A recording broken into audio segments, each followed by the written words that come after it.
Welcome to The Big Story. We're speaking with social commentator and talk show host Claude Skelton Klein, and we're talking about every and all things politics, but we're at a juncture where we're speaking about the capabilities of the Premier and his administration to take the BVI forward. Mr. Klein, what are those changes that have taken place that have now essentially rendered the good Premier no longer fit to serve at this juncture of the BVI's development? Yeah, well the obvious challenges have been glaring, that is in the area of finance. The Ministry of Finance and what have ensued, particularly in the last 2 to 3 years, but really it started in 2011. We are now just seeing the fruit of the seed that was sown from that root since 2011.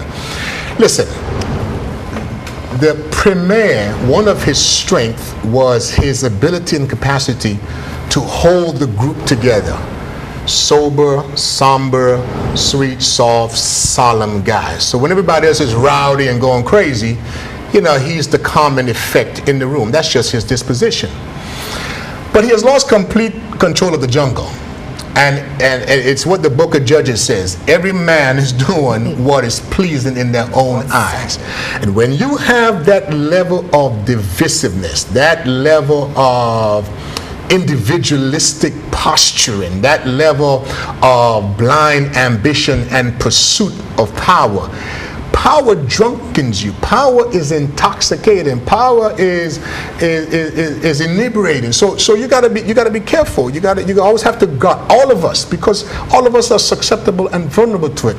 So finance is the issue. We're taking a hit in financial services.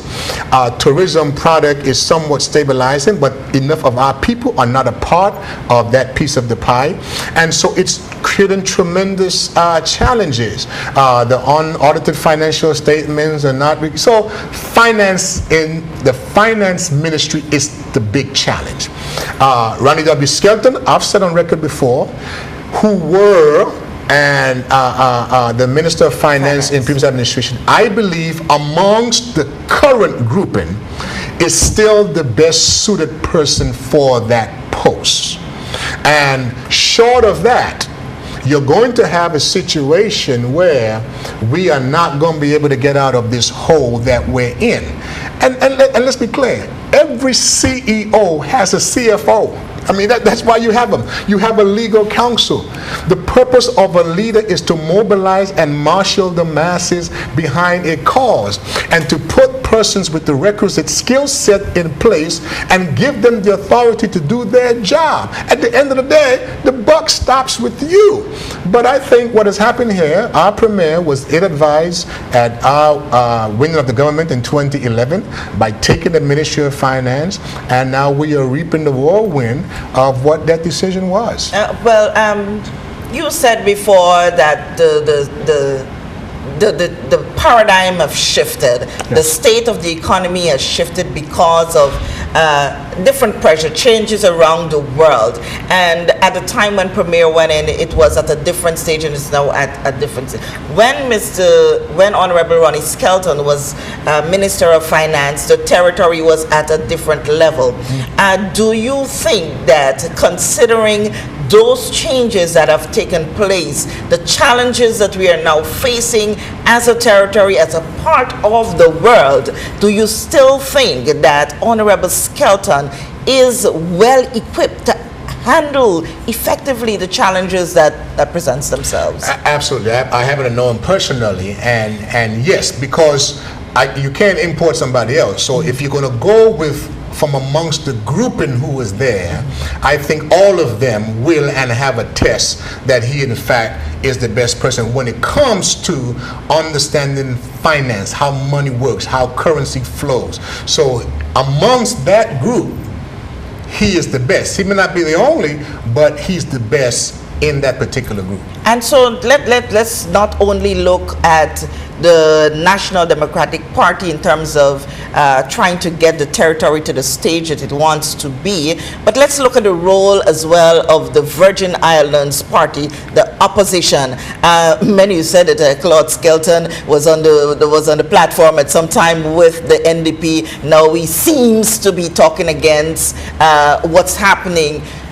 Where do you weigh the balance as to the role of the opposition and the current NDP in trying to get the territory to where it should be? Yeah. First, I'm a man of God, and so the cross of Christ for me trumps my nationality as a Virgin Islander and my current party affiliation as an NDP. So I am governed by a kingdom agenda. So I will always reserve the right with whomever I affiliate. I will interpret and make decisions based on my faith convictions. So the fact that I'm out here and people seem to be confused, I am not at all bothered by the confusion of other people about where they think I stand. One of the signs of an intelligent person is being able to hold two polar opposite views in their minds at the same time and still function.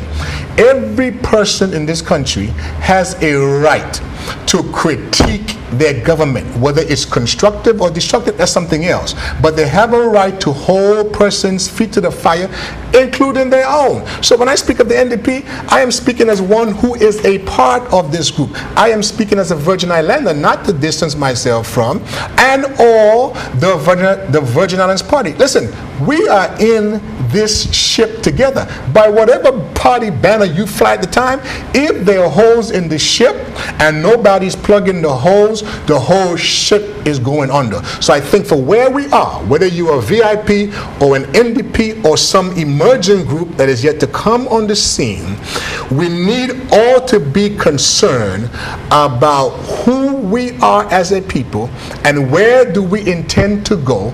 What are the corrective measures that has to be put in place now to ensure that we can in fact get there. That's why I am not in favor of the divisiveness that I see existing with the chair and the former chair of the Visionaries Party. I am not at all I'm dissatisfied with the division that I see amongst my own group and this grab for power. What are you going to preside over if you allow the thing to go to hell? We have to preserve what we have and determine how we're going to build on it so that whomever the body politic elects have something in fact to preside over. Emerging,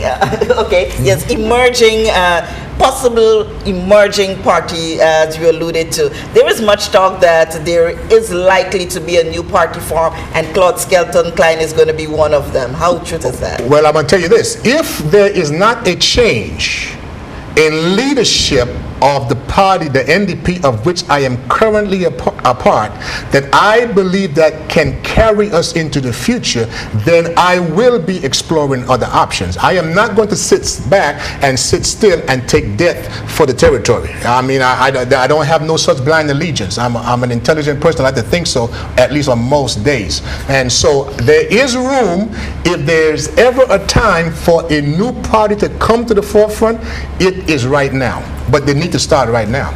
Is Dr. Smith's successor sitting among those senior cabinet members?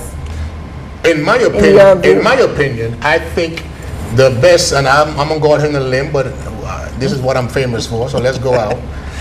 The two persons that are sitting now that I think were best for a successor, and that's in the person of Ronnie W. Skelton, for a transition, because I even think that all his best years will be in what is the transition. So I'll even put a limit on that. Okay. And then Honorable Kedrick Pickering, but for the fact that he sits now as deputy.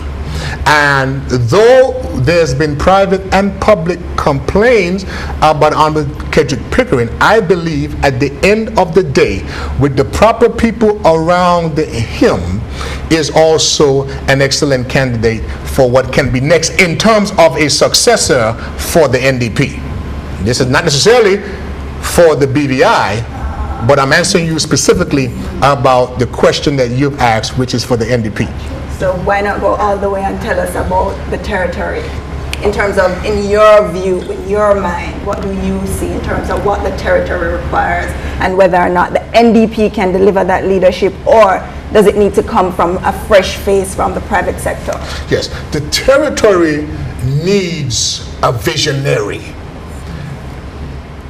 Someone who can paint a picture of a preferred future for the BVI. Cast that vision.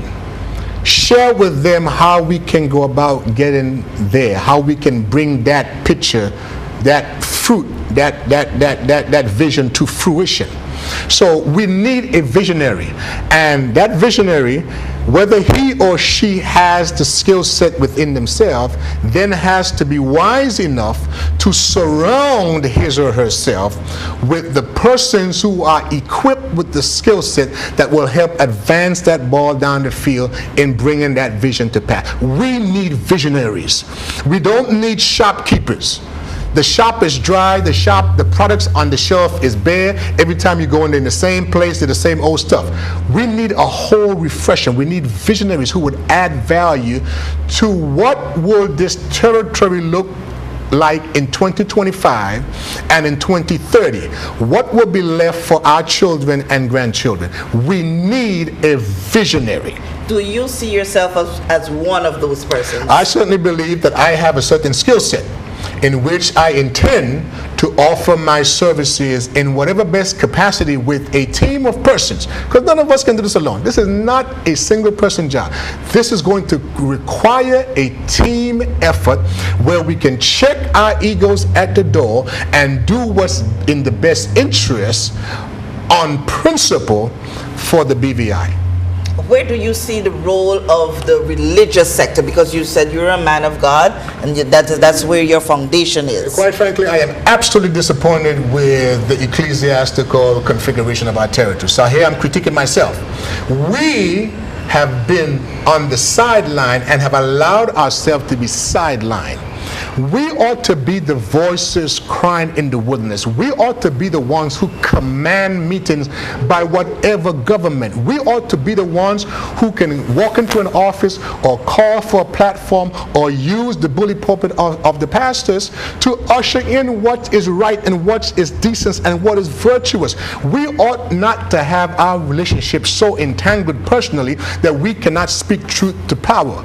So the church needs to rise up. The bishops and the pastors and the priests and the itinerant preachers need to put down their guns against each other in the denominational competition and understand we are all women and men of the kingdom of God, and there is a kingdom agenda, and there is a pivotal and central role in which we must play, and we need to be about it. No, we know it's debatable. It's your viewpoint, you have said that, but we know it's debatable in terms of what residents think and even what party insiders think, the very cabinet itself, about Kedrick Pickering as the next leader of the NDP. What are those qualities in your mind that makes him apt for that job? Kedrick has a healthy understanding of the worldview and its interconnectedness. Kedrick came to power because Kedrick was the mouthpiece and the champion. He was unapologetically, unashamedly will stand up and fight. He was the champion for those long-look Eastern persons. Kedrick has been there 16, 17 years. And you know, when you are in some place for a while, it has a way of taming you, and the zeal that you start out with has a way of wearing off. Yes. But I still believe he got it. I still believe, though some persons has labeled him as only serving the other segment of our population, I believe he's still the lion that he is. But he needs to be told and reminded that he is a lion. And he needs to become who we know him to be and champion and fight the cause of the people of this Virgin Islands. Do you see Honorable Myron Walwyn as a lion with a mane? Yeah. No, Myron is a lion. Let's make no mistake. Myron is an intelligent, charismatic fellow. And certainly he has a leadership quality that is of a tremendous asset to any government. As it relates to leadership, I believe that that requires some more time, given my personal assessment of what I've seen unfold. But make no mistake about it, Myron is in fact himself a lion and has a tremendous amount to offer. Another ideal point on which to take a break. We are discussing the future of the leadership of the NDP and by extension the territory with social commentator and talk show host Claude Skelton Klein. Stay with us.